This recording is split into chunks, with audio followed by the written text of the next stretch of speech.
تهیه شده به صورت انحصاری در کانال تلگرامی صدای بنفیس 2، مرجع پادکست های منتخب.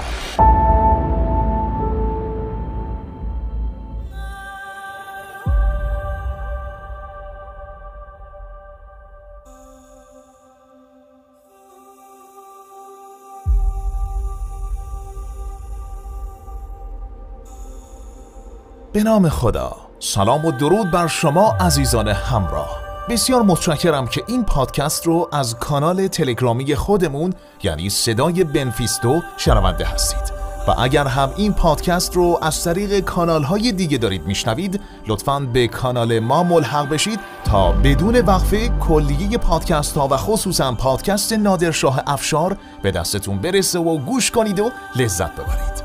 و اما امروز قسمت 5 زندگی نامه نادرشاه افشار، فرزند درگز، پسر شمشیر. تلگرام ما صدای بنفیس 2. خب در قسمت قبلی تا اینجا گفتیم که ازبکان به شهر ابیورد یا همون درگز فعلی نزدیک شدن و فریب بیدفاعی شهر رو خوردن و به سمت شهر ابیورد حمله ور شدن. غافل از این که در این شهر فرماندهی وجود داره که همچون پلنگی خشمگین در کنام خود خفته است. اون پلنگ نادرشاه افشار بود. و اما ادامه ماجرا.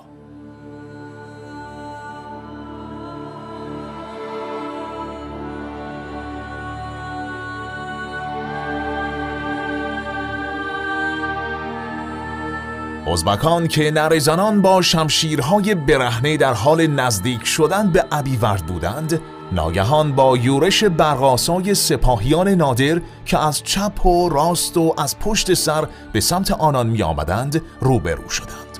فرماندهی سپاه ازبک که می‌خواست از خطر محاصره شدن لشکرش جلوگیری کند، ناگزیر شد برای در امان ماندن از گزند سربازان ایرانی آرایش سپاه خود را به هم بزند و سپاهیانش را به همین خاطر به 3 بخش تقسیم کرد و مشغول نبرد با آنان شد. در گرماگرم نبرد نابرابر 2 سپاه، ناگهان ازبکان مشاهده کردند دروازه‌های شهر گشوده شده و تکسوارانی با فریادهای رعدآسا به سوی آنان در حال نزدیک شدن هستند. این شیوه جنگیدن که به ابتکار نادر تحریزی شده بود، بعدها به نام حمله گازنبوری نامیده شد.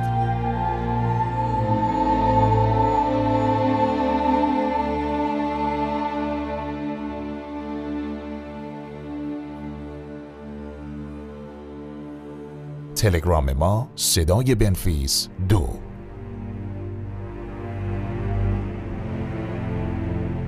شیرازه لشکر 15,000 نفره ازبکان که در محاصره 3,000 نفر قرار گرفته بود متلاشی شد.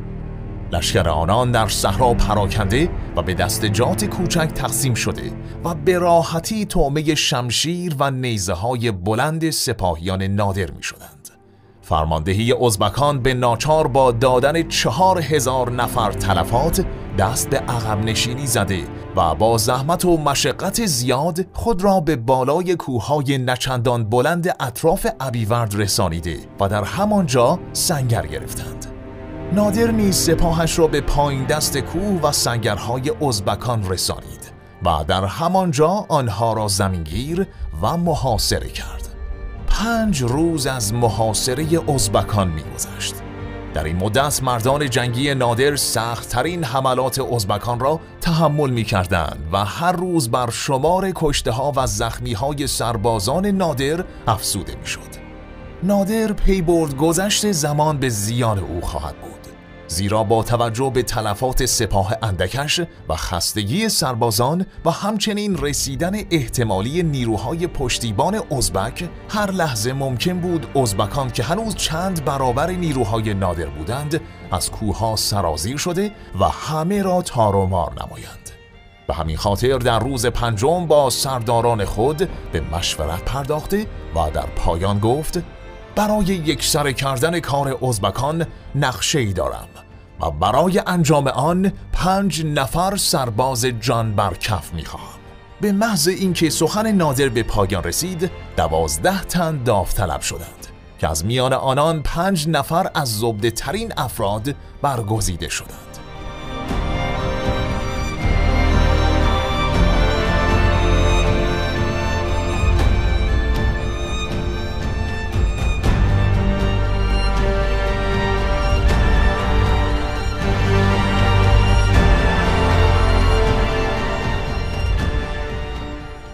تلگرام ما صدای بنفیس 2.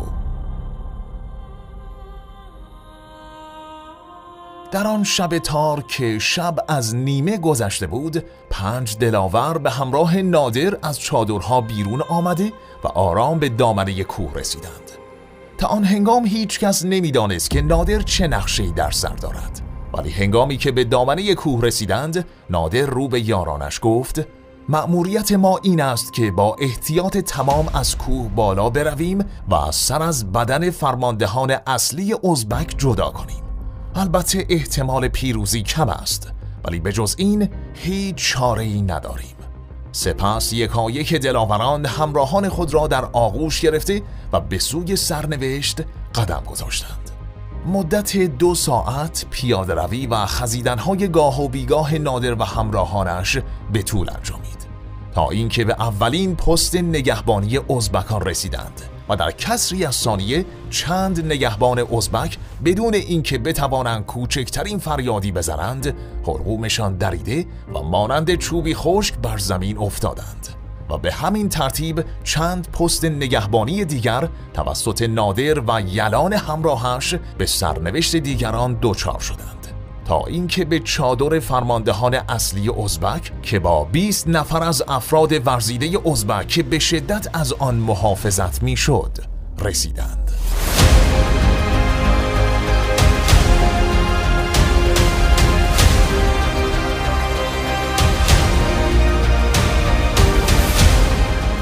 نادر و همراهانش در یک فرصت مناسب مانند ببری که بر روی آهویی می جهد با نعره‌های گوشخراش و شمشیرهای آخته و هندی خود به محافظان سران ازبک یورش برده و در چشم به هم زدنی آنان را از پای درآورده و سپس به داخل چادرها رفته و بلافاصله سر و دست و گلو و مغز 4 نفر از فرماندهان اصلی ازبک طعمه شمشیر و گرز نادر و یارانش گردید.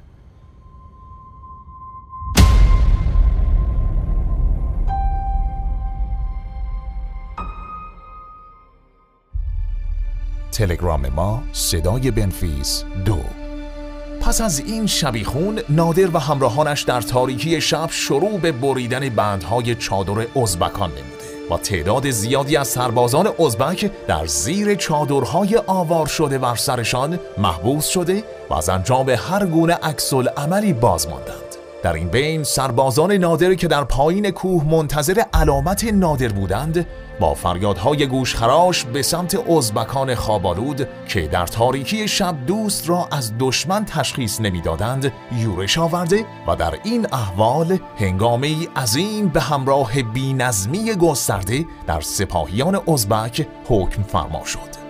ازبکان گروه گروه طعمه شمشیرهای سپاهیان نادر می شدند و آنهایی که فرار می کردند یا اسیر می شدند و یا از بلندی های کوه در میان صخره های ناهموار سقوط می کردند و به هلاکت می رسیدند.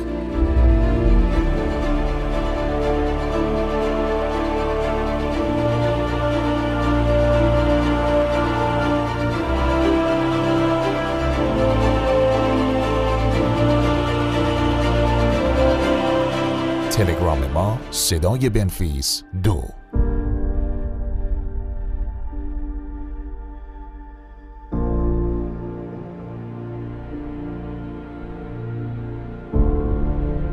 چادرهای در هم کوفته، پیکرهای بیجان ازبکان و اسبهای بی صاحب صحنه‌های دیدنی را در سپید دم پدید آورده بودند.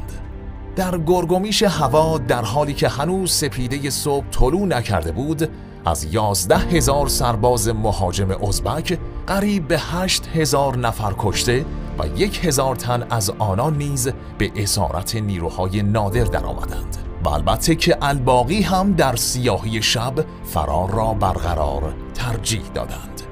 با پایان جنگ هر کس سرگرم کاری بود.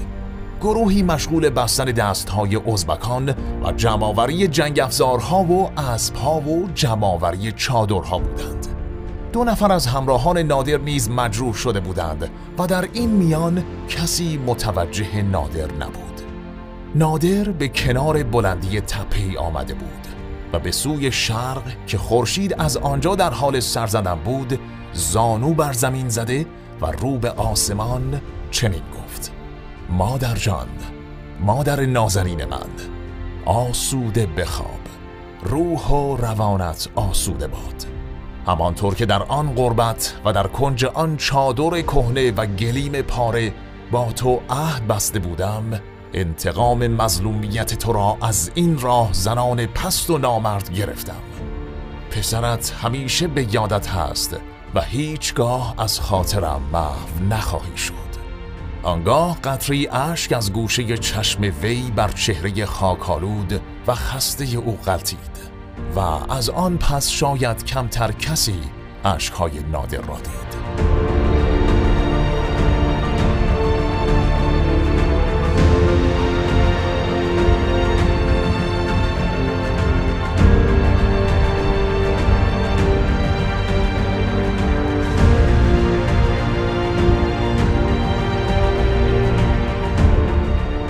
تلگرام ما صدای بنفیس 2.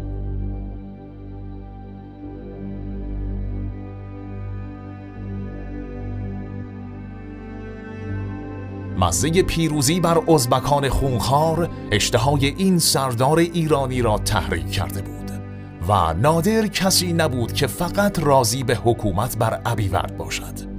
از این رو چشم به مشهد که مرکز خراسان بزرگ بود و هر تکه‌ای از آن در دستهای بیگانه و یا شورشگری بود دوخت.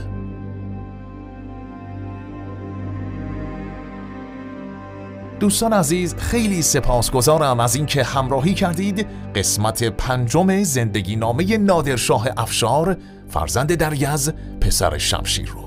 در قسمت بعدی که در 1-2 روز آینده بارگذاری میشه باید منتظر باشیم که ببینیم نادر برای گسترش قلمرو خودش چه تصمیماتی در سر داره.